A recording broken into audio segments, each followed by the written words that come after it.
नमस्ते दोस्तों, आज हम प्रकाश परावर्तन पढ़ेंगे। इससे पहले हमने प्रकाश की विशेषताएं और प्रकाश के आधार पर वस्तुओं का वर्गीकरण का अध्ययन कर चुके हैं। इस क्लास के अंदर प्रकाश का परावर्तन देखते हैं। परावर्तन कहते किसे? देखिए, ये एक पारदर्शी वस्तु है। अब इस पर हम पॉलिश कर देते हैं तो ये एक क्या बन जाता है? दर्पण अर्थात। और देखिए, ये क्या हो गई? पॉलिश। क्या हो गई?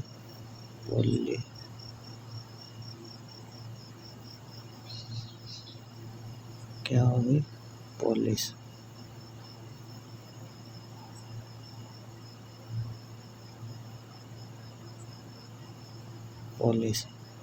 और ये परावर्तक सतह। कौन सी? परावर्तक सतह या पृष्ठ। अब देखिए, इसमें क्या होता है? जब कोई प्रकाश किरण इस पर टकराती है और टकराने के बाद उसी माध्यम में लौट जाती है। कोई प्रकाश किरण आई, इस सतह से टकराई और इसी माध्यम में लौट गई, तो इस प्रकार की घटना को हम क्या कहते हैं? प्रकाश का परावर्तन। अर्थात जब कोई प्रकाश किरण किसी परावर्तक पृष्ठ से टकराकर उसी माध्यम में लौट जाती है, तो इस घटना को हम प्रकाश परावर्तन कहते हैं। देखिए, जैसे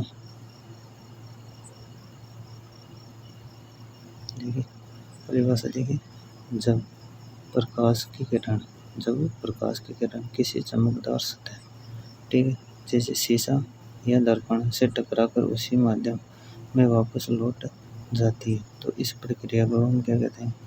परावर्तन। जैसे दीवार पर मारी गई रबर की गेंद वापस आ जाती है, तो इस घटना को क्या कहते हैं? हम प्रकाश का परावर्तन। ठीक है, देखिए, प्रकाश परावर्तन से संबंधित कुछ मुख्य शब्द होते हैं या प्रकाश परावर्तन से संबंधित शब्दावली होती है, उसका अध्ययन करते हैं। कौन कौन से शब्द आते हैं? देखिए, इसमें आपको पहले समझाते हूँ डायग्राम से। देखिए, डायग्राम बनाते हैं इसका और फिर समझ में आएगा आपको।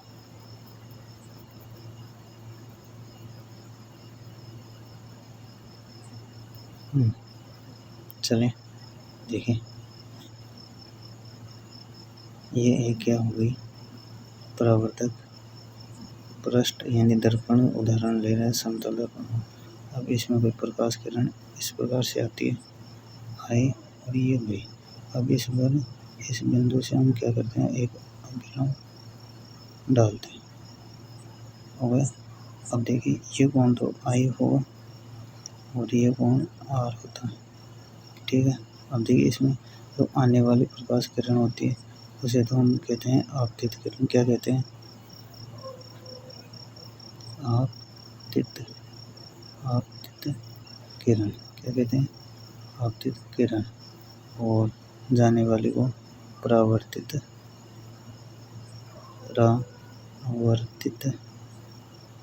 किरण कहते हैं। ठीक है। और ये क्या हो गया? इन दोनों के मध्य एक काल्पनिक रेखा भी खींची गई है, जिसे हम क्या कहते हैं? अभिलंब। क्या कहते हैं? अभिलंब। और इस आपतित किरण और अभिलंब के मध्य जो कोण आई बनता है, इसे हम क्या कहते हैं? आपतन कोण। क्या कहते हैं? आपतन कोण। क्या कहते हैं? आपतन कोण। याद रहेगा। और कोण आर क्या है? परावर्तक कोण, जिसे हम किसे दर्शा रहे हैं? आर से।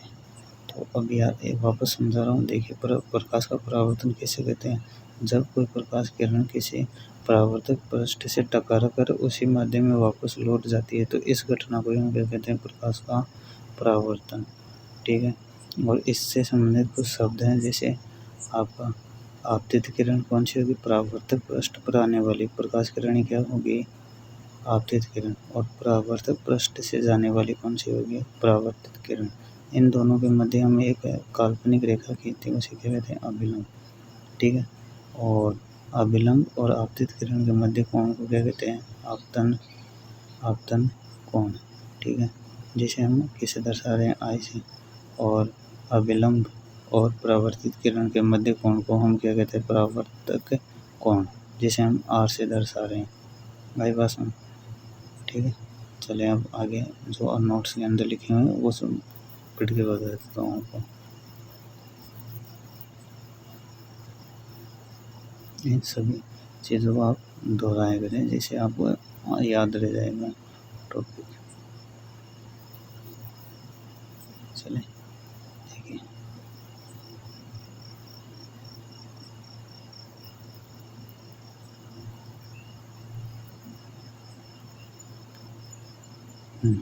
हो गया सर, इंग्लिश साफ कर दिया। अब देखिए किसे कहते हैं? आपतित किरण। देखिए किसे कहते हैं? आने वाली प्रकाश किरण को कहते हैं आपतित किरण, और जाने वाली किरण को क्या कहते हैं? जाने वाली किरण को क्या है? परावर्तित किरण। ठीक है, अभिलंब किसे कहते हैं? सतह पर खींची गई 90 डिग्री के कोण पर सीधी एक काल्पनिक रेखा क्या होती है?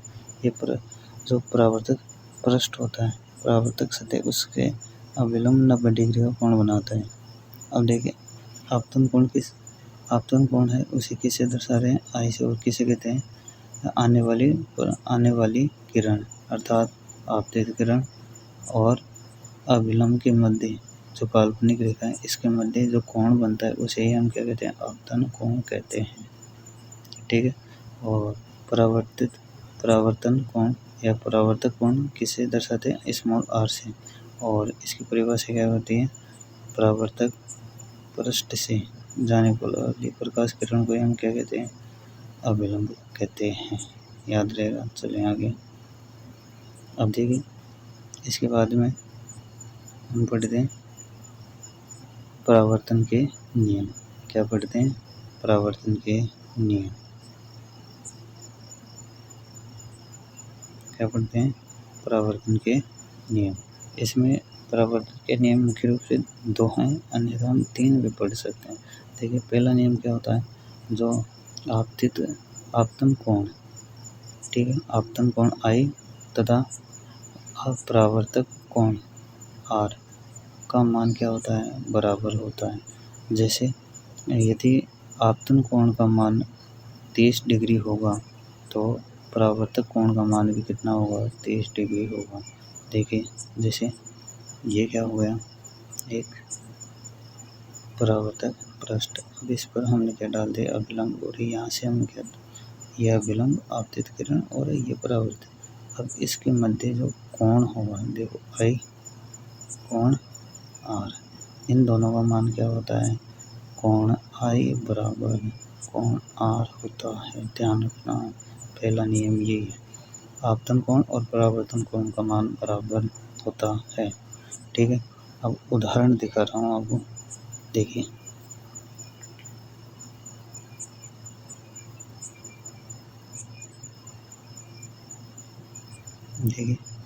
इसमें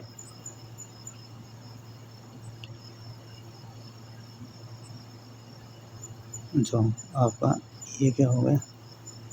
परावर्तक पृष्ठ। ये कौन हो गई? आने वाली किरण आपतित किरण, ये जाने वाली किरण परावर्तित किरण। ये इस प्रकार से। और हमने इस पर क्या डाला? एक अभिलंब डाल दिया। अब देखिए, इनके मध्य कोण का मान दे रखा है, आपतन कोण 30 डिग्री मानते हैं। तो ये कोण पूछ रहा है अब कितने डिग्री का होगा? तो हम जानते हैं कि कोण परावर्तन का पहला नियम है, कोण आई बराबर कोण आर होता है। अतः इस जो ये वाला कोण कितना आ जाएगा? फिर यहाँ पर आई का मान 30 दे रखा है, तो इस नियम से क्या होगा? कोण आर भी तो क्या हो जाएगा? 30 डिग्री होगा। ठीक है, इस प्रकार से आप निकाल सकते हैं। क्वेश्चन में पूछा जाता है, एक अंक की क्वेश्चन आता है, वो आसानी से हल हो जाएगा। ठीक है, चलें आगे। दूसरा नियम देखते हैं।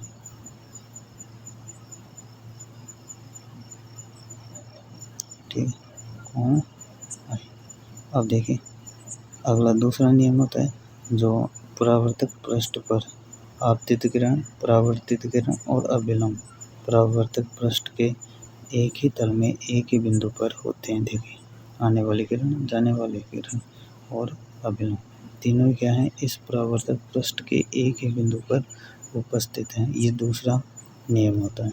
अब देखिए इसमें एक विशेष चीज़ है परावर्तन में।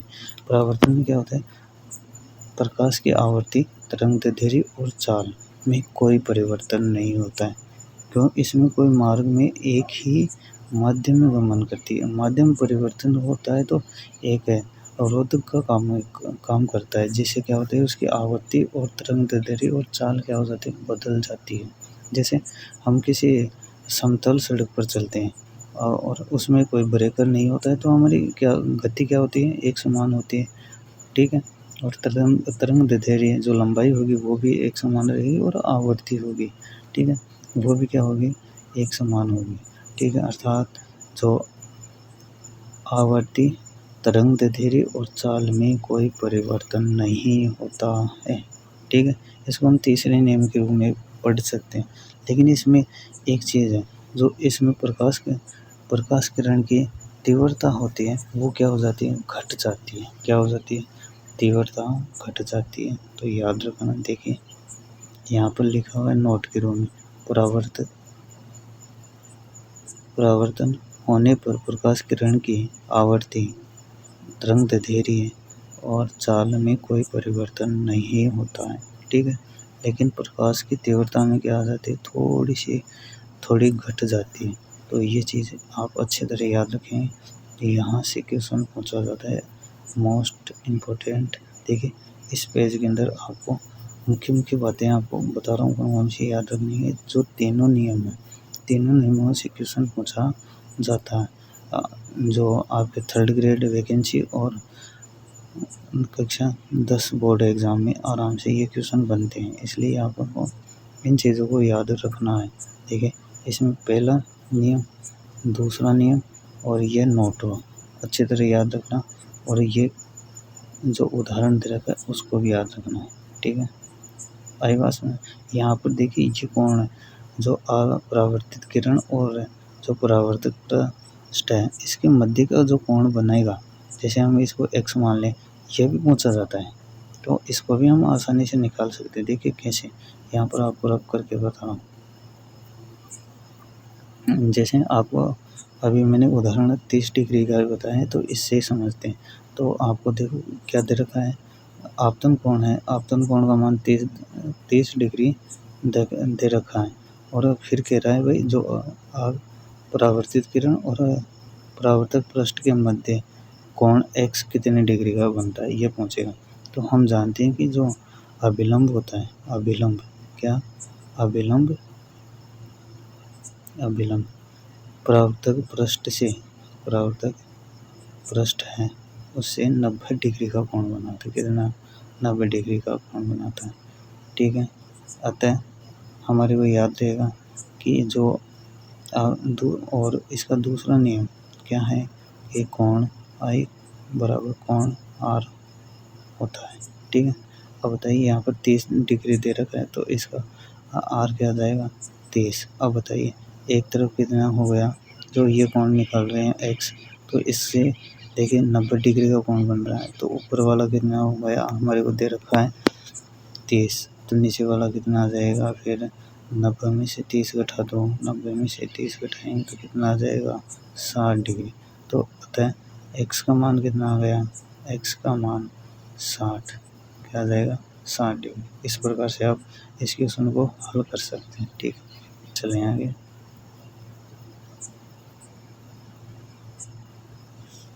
देखिए परावर्तन के प्रकार, अब क्या पढ़ रहे हैं हम, परावर्तन के प्रकार पढ़ रहे हैं।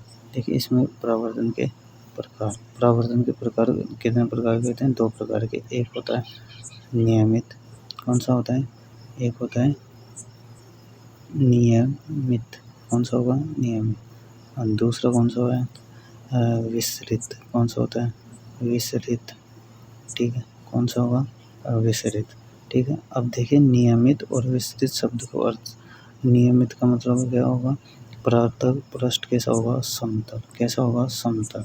तो वो कौन सा परावर्तन होगा? नियमित परावर्तन। यदि परावर्तक पृष्ठ कैसा हो जाए? खुरदरा, इस प्रकार से। ठीक है, तो इससे जो प्रकाश का परावर्तन होगा वो क्या होता है? आपका विस्तृत परावर्तन। ठीक है, इस नियमित के अंदर उदाहरण है आपका समतल कांच। ठीक है, ठीक है, और इसमें जो आपकी खिड़कियों के कांच होंगे वो बड़े खड्डे वाले वो आते हैं, जो हमारे घरों के अंदर जो LED बल्ब लगे होते हैं। ठीक है, उनका प्रकाश पूरे कमरे में फैलता है या पेड़ की छाया के नीचे दिखाई देता है, वो विस्तृत परावर्तन की घटना के कारण होता है। ठीक है, किसके? विस्तृत परावर्तन। और अब देखिए, आपको जो नोट्स में लिखा है वो समझा देता हूँ एक बार। देखिए क्या लिखा हुआ, देखिए नियमित परावर्तन। अब देखिए सतह कैसी होती है इसकी? चिकनी और पॉलिशदार, जैसे दर्पण। पर कैसी होगी? नियमित परावर्तन में सतह चिकनी, पॉलिशदार और दर्पण। उदाहरण के अंदर है दर्पण। अब देखिए कैसे काम करता है। किरण टकराकर एक निश्चित दिशा में समांतर जाती है। कैसी जाएगी? समांतर जाती है। ठीक है, और उदाहरण देखिए इसमें, इसका चेहरा साफ दिखाई देता है। इससे क्या होगा? हमारा जो चेहरा देखते हैं समतल दर्पण के अंदर उसमें साफ दिखाई देगा। अब दूसरा आता है विस्तृत परावर्तन। इसमें सतह क्या होती है? खुरदरी। कैसे होती है? खुरदरी, जैसे दीवारें, पेड़। अब देखिए किरणें टकराकर अलग अलग दिशाओं में बिखर जाती हैं और इससे हमारे को क्या फ़ायदा होता है? जो कमरे के अंदर प्रकाश फैलता है और उससे पेड़ के नीचे की छाया आपको साफ दिखाई देती है, इसी के कारण होता है। ठीक है, आइए, थैंक यू। आज हम केवल इस क्लास में प्रकाश का परावर्तन ही पढ़ते हैं। कृपया हमारे क्लास देखने के लिए थैंक यू। हमारे चैनल को सब्सक्राइब करें, शेयर करें, कमेंट करें। ठीक है, जिससे आपके सब्सक्राइब, शेयर और कमेंट करने से हमारे को आत्म बल मिलता है और नए नए वीडियो बनाने की इच्छा होती है। मुझे हमारे और भी अधिक सब्सक्राइब हो जाएंगे। ठीक है, तो हमारी सुविधाएं बढ़ेंगी और आपको अच्छी कला से और अच्छी क्वालिटी के अंदर कला से और भी बेहतर कला से देने की कोशिश करूँगा। धन्यवाद, थैंक यू वेरी मच।